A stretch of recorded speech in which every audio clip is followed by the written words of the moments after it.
ஹாய்ங்க, welcome to Mani's kitchen. வாங்க evening routine என்னென்னு பார்க்கலாம். தோட்டத்துலேருந்து வெங்காயம் பிடுங்கி கொண்டாந்து போட்டிருந்தாங்க. ஸோ வந்துட்டு கொஞ்சம் க்ளீன் பண்ணி வச்சிடலாம் அப்படின்ட்டு ஈவினிங் வந்து க்ளீன் பண்ணிகிட்டு இருந்தாங்க.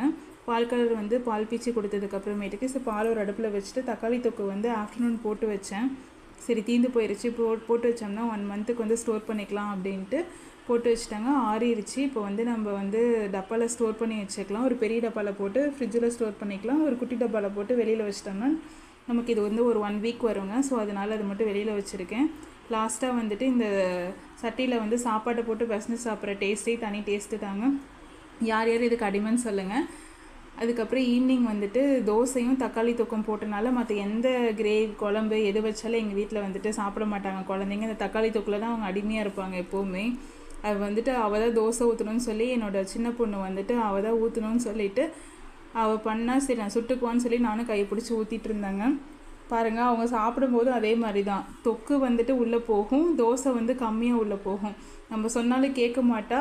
ஒரு தோசை சாப்பிட்றதுக்குள்ளே தக்காளி தொக்கு தான் வந்து எடுத்து பிளேட்டில் போட்டுகிட்டே இருப்பாங்க. ட்ரை பண்ணி பாருங்கள் இந்த ரெசிபி. ஆல்ரெடி